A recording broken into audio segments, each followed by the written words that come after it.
नमस्कार मित्रों, मैं प्रणव शुक्ला एक बार फिर से आप लोगों के समक्ष अनादि सेवा प्रकल्प से।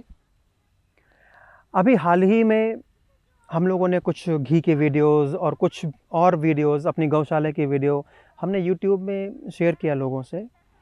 और उसके बाद हमें खूब सारे कमेंट्स इस बात के आए कि प्रणव जी, हम भी गौशाला स्टार्ट करना चाहते हैं, तो उसके लिए हमें गाइड करें। आपको बता दें कि मैं इस गौशाला को 2009 में शुरू किया था और तब मेरे पास कोई बहुत ज़्यादा ट्रेनिंग या कोई सपोर्ट सिस्टम नहीं था। परंतु अब आज मेरे पास करीब 10 साल का एक्सपीरियंस है, मेरे पास कुछ सपोर्ट सिस्टम भी है। तो मुझे लगा कि क्यों ना मैं अपने पास जो भी थोड़ी बहुत हमारी जानकारी है उसको मैं अपने अपने दर्शकों तक पहुंचाऊं, क्या पता उनको उससे कुछ लाभ हो। अगर आप लोग डेयरी व्यवसाय में आना चाहते हैं, गौशाला खोलना चाहते हैं, तो मैं आपको कुछ बेसिक पॉइंट्स बताऊंगा। उस बेसिक पॉइंट्स पे अगर आप ध्यान देंगे तो शायद आपको उतनी समस्याएं नहीं आएंगी जितनी समस्याएं मुझे आई थी। कोई भी व्यवसाय शुरू करने से पहले सबसे पहला सवाल होना चाहिए, वाई, क्यों? ये व्यवसाय ही क्यों, वो व्यवसाय ही क्यों, गौशाला ही क्यों या डेयरी फार्म ही क्यों? अगर आपने अपना क्यों खोज लिया तो कैसे करना है, हाउ, वो अपने आप आ जाएगा। तो आप समय लगाइए कि वाई, क्यों गौशाला या क्यों डेयरी फार्मिंग। डेयरी फार्मिंग का जो व्यवसाय है वो बहुत ही असीमित व्यवसाय है, इसकी कोई सीमा नहीं है। आप इसमें इतने कार्य, इतने अलग अलग तरह के कार्य कर सकते हैं कि आप सोच भी नहीं सकते। तो सबसे पहले आप अपना वाई खोजिए। वाई, आप क्यों गौशाला, क्यों डेयरी करना चाहते हैं। ऐसा नहीं है कि आपने कुछ गायें खरीद ली, गायें रख दी और नौकर चाकर रख दिए और आपकी गौशाला चल गई। इसमें भी आपको उतनी ही मेहनत करनी पड़ेगी जितनी आप किसी और व्यवसाय में, किसी और बिजनेस में करेंगे। तो आप ये सोच के मत कीजिएगा कि 10 गाय खरीद दिया, दूध सुबह शाम बिक रहा है और आप आराम से बैठे हुए हैं। नहीं, आपको नियमित तौर से हर दिन हर गौ माता के पास जाकर उनसे हेलो हाय करनी पड़ेगी, उनकी देख रेख करनी पड़ेगी, उनकी स्वास्थ्य को, उनके हालचाल को आपको पता करना पड़ेगा। बहुत ही मेहनत का कार्य है ये। मैं आपको डरा नहीं रहा हूँ, लेकिन गौशाला में आपको करीब 2:30 बजे उठना पड़ता है। 3 साढ़े 3 बजे उनकी सानी पानी लगती है। 4:30-5 बजे के आसपास दूध निकलना शुरू होता है। 7 बजे तक आप फ्री होते हैं, फिर पूरा दिन आपका, फिर दोपहर को 3 बजे सानी पानी लगेगी। तो ये बहुत ही मेहनत का कार्य है, इसके लिए दृढ़ निश्चय जरूरी है। तो सबसे पहले आप अपना वाई खोजिए। मैं यहाँ पर आप लोगों को एक चीज़ ज़रूर बताना चाहूँगा। कुछ लोग यहाँ पर गायों की डेयरी खोलना चाहेंगे, कुछ लोग भैंसों की डेयरी खोलना चाहेंगे। Punjab, Haryana, west Uttar Pradesh, some part of west Bengal, इसी जगह आपको भैंस पाई जाती हैं। बाकी पूरे दुनिया में लोग गाय का ही दूध पीते हैं और इसके पीछे भी एक साइंटिफिक रीज़न है। मैं ये नहीं कहूँगा कि गौ माता पे कृष्ण जी मेहरबान थे और सारी दुनिया की माता है इसलिए हमको गाय का दूध पीना चाहिए। बाकायदा साइंस ये कहता है कि हम लोग सब हॉट ब्लडेड मैमल हैं। हम लोगों का बॉडी टेम्परेचर जो है वो 37.2 डिग्रीज़ है। वहीं गाय के फैट का मेल्टिंग टेम्परेचर 37 डिग्री है, 37 डिग्रीज़ है। तो हम जो भी गाय का दूध पीते हैं उसमें सारी अच्छी चीज़ें लग जाती हैं और बुरी चीज़ें बह जाती हैं, निकल जाती हैं हमारी बॉडी से।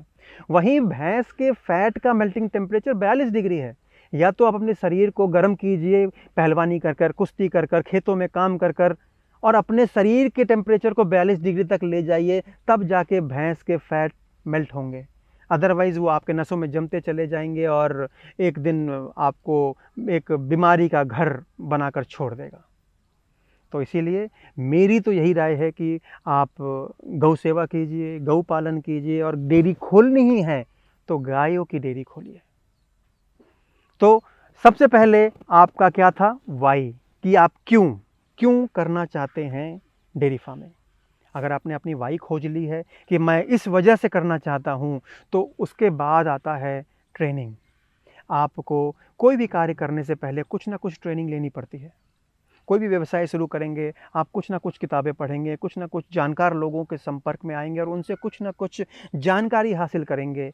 तो इस समय तो इतने सारे ऑप्शंस हैं आपके पास ट्रेनिंग के लिए। आप सरकारी कॉलेजेस पे जाकर ट्रेनिंग ले सकते हैं, एनडीआरआई पे जाके ट्रेनिंग ले सकते हैं। इतने पशुपालक हैं हिंदुस्तान में, उनसे आप जाकर 7 दिन से लेकर 15 दिन की ट्रेनिंग कर सकते हैं।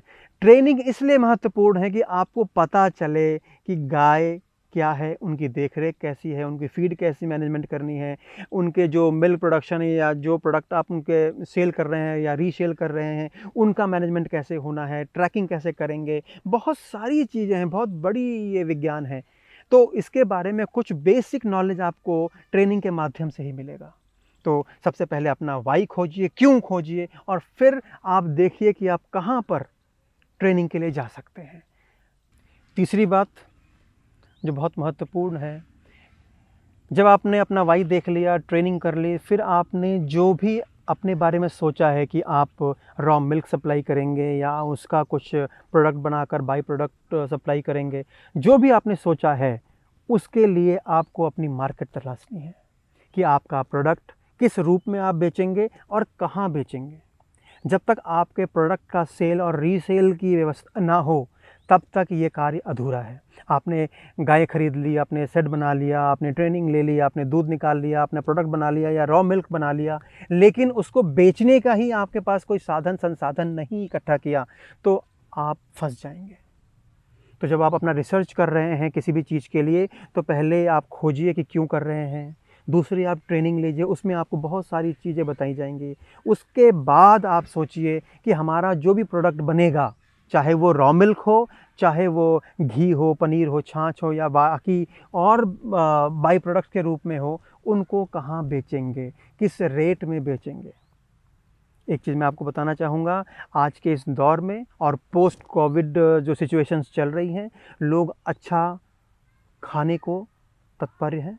लोग चाहते हैं कि उनको अच्छी चीज़ें मिलें, वो दाम नहीं देख रहे हैं, बस क्वालिटी पे फोकस कर रहे हैं। तो आप अपना क्वालिटी स्टैंडर्ड मेंटेन रखिए, जो मार्केट के लेवल से ऊपर हो, लोग आराम से आपके प्रोडक्ट को खरीदेंगे। लेकिन इसके लिए आपको अपना मार्केट एरिया, अपना सेल्स का पूरा ग्राफ, पूरा डायग्राम तैयार करना पड़ेगा कि कब, कहाँ, कैसे। तो तीसरा काम आपको जो सबसे महत्वपूर्ण है, वो है प्रोडक्ट सेल। उसके लिए आपको अपनी जो रिसर्च करनी है, चाहे आप खुद कीजिए, अपनी टीम लगाइए और पूरा रिसर्च एक तैयार करिए कि हमारा प्रोडक्ट इस रूप में इस जगह बिकेगा। चौथी जो सबसे महत्वपूर्ण बात आपको ध्यान रखने की है, वो है लोकेशन। आप किस जगह अपनी गौशाला, अपनी डेयरी फार्म स्टार्ट करना चाहते हैं। क्या उस जगह पानी मुहैया है पर्याप्त मात्रा में? क्या बिजली आती है? क्या आपको ग्रीन फॉडर मिल जाता है? और सबसे महत्वपूर्ण चीज़, क्या आपको वहाँ पे लेबर उपलब्ध है? क्योंकि गौशाला और डेयरी फार्म के लिए आपको लेबर चाहिए होगी, और लेबर बहुत ही इंटीरियर में अगर आप खोलते हैं तो वहाँ लेबर की बहुत बड़ी समस्या हो सकती है। तो लोकेशन ऐसी रखिए जो आपके शहर के नज़दीक हो, ताकि आप अपना रोज़ सप्लाई मेंटेन कर सकें, लेबर आपको आराम से मिल सके, आपको हरे चारे की समस्या ना हो, बिजली पर्याप्त मात्रा में आती हो, पानी पर्याप्त मात्रा में हो। क्योंकि गौशाले में गायों के लिए या भैंसों के लिए पानी बहुत महत्वपूर्ण चीज़ है। अब आपको मैं एक छोटा सा एग्जांपल देता हूँ कि 1 लीटर दूध बनाने के लिए गौ माता को या भैंस को 8 लीटर पानी चाहिए होता है। तो आप समझिए कि कितना दूध आपको चाहिए, उसको 7 से और 8 से मल्टीप्लाई कर दीजिए, उतना एक गाय को पानी चाहिए। तो आप समझ लीजिए कि पानी, और साफ़ पानी, अच्छा पानी कितना महत्वपूर्ण है। एक बात यहाँ बहुत ही महत्वपूर्ण ये है कि लोग बड़े-बड़े शेड बनाने में बहुत पैसा खर्च कर देते हैं। मैं कहूँगा कि आप शेड बनाने में बहुत ज़्यादा पैसा ना खर्च करें, जितना ज़रूरत हो उतना ही शेड बनाएँ और अधिकांश पैसा गायों पर खर्च करें, उनके रिसर्च पर खर्च करें। गाय कहाँ से मिलेंगी, कैसे लाएंगे, कौन सी नस्ल आपको लेनी है, उन सारी चीज़ों पर आप रिसर्च कीजिए और अपना इन्वेस्टमेंट उधर कीजिए। क्योंकि शेड आपने बना लिया, पैसे खर्च कर दिए और अंत में गाय खरीदने के लिए पैसे नहीं रहे, तो आपका बिजनेस फेल हो जाएगा। शेड अगर 19 भी बना हुआ और आपके पास 20 गाय हैं या 21 गाय हैं, तो आपका बिजनेस चलता रहेगा और धीरे धीरे आप शेड इम्प्रूव कर सकते हैं। तो पहला आपका फोकस गायों पे होनी चाहिए, किस नस्ल पे होनी चाहिए, कहाँ से मिलेंगी, कितने लीटर की गाय होनी चाहिए, उस पर ध्यान दीजिए बजाय शेड पे। शेड आप आगे चलकर जैसे आपका बिजनेस चलता जाएगा, ग्रो करता जाएगा, आप अपना शेड बना सकते हैं, एक से एक सुंदर शेड बना सकते हैं, लेकिन स्टार्टिंग शेड से मत कीजिए। मैं आपको अपना पर्सनल तजुर्बा बताता हूँ। हमने गौशाला अपनी स्टार्ट की थी 2009 में, 24 दिसंबर 2009, और जो आज आपको हमारा गौशाला का जो सेट दिख रहा है, उसको बनाने में हमने 9 साल इंतज़ार किया। हमने छप्पर डाल कर गायों को रखा था और उनमें गायों की सेवा होती थी, और गौ माता ने ऐसा आशीर्वाद दिया कि आपके सामने ये गौशाला तैयार है। तो सेट बनाने के बजाय आप गायों पर, उनकी सेवा पर, उनकी फीडिंग पर ध्यान दीजिए बजाय सेट पे। एक बात और आपको यहाँ ध्यान रखनी होगी कि आप साल में किसी भी समय जाकर गाय नहीं ला सकते हैं। लोग करते हैं, 99% लोग यही करते हैं कि जब पैसा आया और चल दिए गाय खरीदने के लिए। परंतु गाय खरीदने का जो सबसे सही समय है, सर्वोत्तम समय जिसको कहते हैं, वो अक्टूबर से लेकर मार्च तक के पीरियड का है। इस पीरियड में ना गर्मी होती है, ना बरसात होती है, ना ठंड होती है। अक्टूबर से लेकर मार्च तक का जो समय है, इस पीरियड में कहते हैं गौ माता बिल्कुल कंफर्ट जोन पे होती है, कोई स्ट्रेस नहीं होता। जैसे बारिश में पानी से, कीचड़ से गायों को स्ट्रेस होता है, गर्मी से गायों को स्ट्रेस होता है, लेकिन अक्टूबर से मार्च का जो पीरियड है, ये पीरियड बिल्कुल गायों के फेवर का है।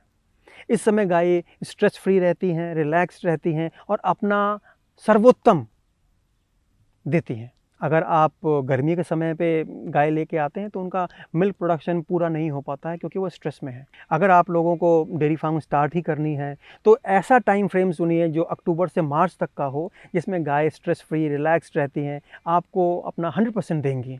आपको उनका ध्यान रखने में अच्छा लगेगा, मज़ा आएगा, और जब आप नई गाय खरीद के लेके आएंगे तो उनको आपके वातावरण में ढलने में भी ज़्यादा मशक्क़त नहीं करनी पड़ेगी।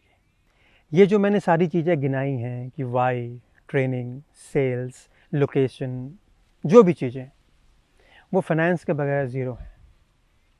फाइनेंस एक बहुत बड़ा एस्पेक्ट है, बहुत बड़ा रोल प्ले करता है किसी भी बिज़नेस के लिए। उसी तरह से इस बिज़नेस के लिए भी फाइनेंस बहुत इम्पॉर्टेंट है।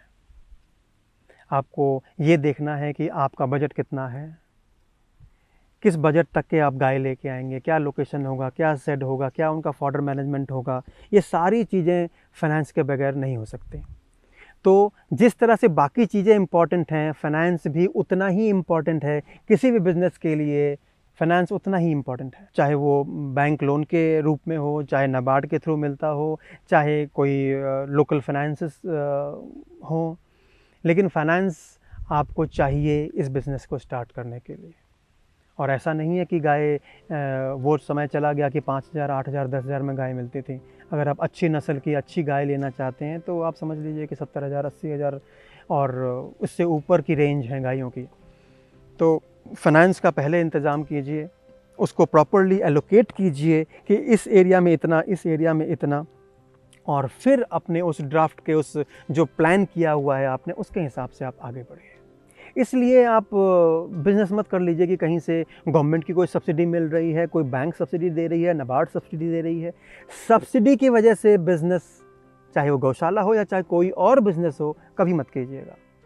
जब तक आपका वाई स्ट्रांग नहीं हो, आप इसमें या किसी भी बिज़नेस में अपना पैर मत डालिए। Last not the least, future plan.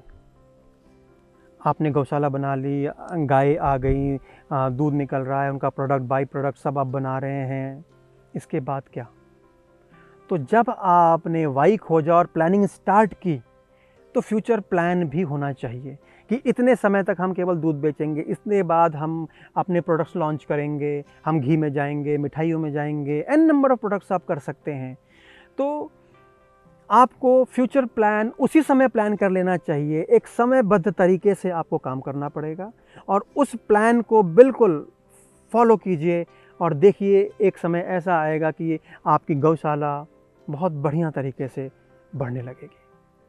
छोटे छोटे कदम उठाइए, एक एक करके काम कीजिए और उसको पूरा कीजिए, बजाय इसके कि सारी चीज़ें एक बार करने के लिए। आप गौशाला स्टार्ट कीजिए, गौशाला बनाइए, चलाइए, दूध बेचिए, उसके बाद अपने प्रोडक्ट्स लॉन्च कीजिए, उसके बाद बाई प्रोडक्ट्स लॉन्च कीजिए, उसके बाद साइलेज बनाइए। बहुत सारी चीज़ें आप कर सकते हैं, फीड मैनेजमेंट कर सकते हैं, फीड बना सकते हैं। लिमिट ही नहीं है, कोई सीमा नहीं है। एक बार आपने अपनी गौशाला को पैर पे खड़ा कर दिया, उसके बाद मेरी यही तमन्ना है कि आप लोग बेहतरीन से बेहतरीन गौपालक बने, गायों की सेवा हो, गौ माता खुश रहें, आप लोगों को आशीर्वाद दें। एक चीज़ और मैं आप लोगों को कहना चाहूँगा, अगर आप लोगों के कोई भी क्वेश्चंस हैं, कोई भी क्वेरीज़ है, तो आप हमें कमेंट सेक्शंस पे उसको लिखें, हम उसका उत्तर देने की कोशिश करेंगे। अगर हुआ संभव तो हम उसका एक वीडियो बनाकर आप लोगों तक पहुंचाने की कोशिश करेंगे, चाहे वो फार्मिंग के लिए हो, चाहे गौशाला के लिए हो, चाहे वृद्धाश्रम के लिए हो, चाहे प्रोडक्ट्स और बाई प्रोडक्ट्स से रिलेटेड हो। आप अपना सवाल हमारे कमेंट सेक्शन में छोड़िए, हम उसका उत्तर देंगे, चाहे वो लिखित रूप में हो, चाहे वो वीडियो के माध्यम से हो। अगर आप लोगों को हमारी ये कुछ पॉइंट्स जो मैंने आपके साथ साझा किया है, अगर आपको पसंद आया है तो इसको ज़्यादा से ज़्यादा शेयर करें। क्या पता आपके एक शेयर से कितने लोगों को फ़ायदा हो सके। अगर आप हमारे इस कार्य को पसंद कर रहे हैं, हमारे और वीडियोस देखना चाहते हैं, तो हमारे इस चैनल को सब्सक्राइब कीजिए, लाइक कीजिए और शेयर कीजिए। वंदे गौ मातरम।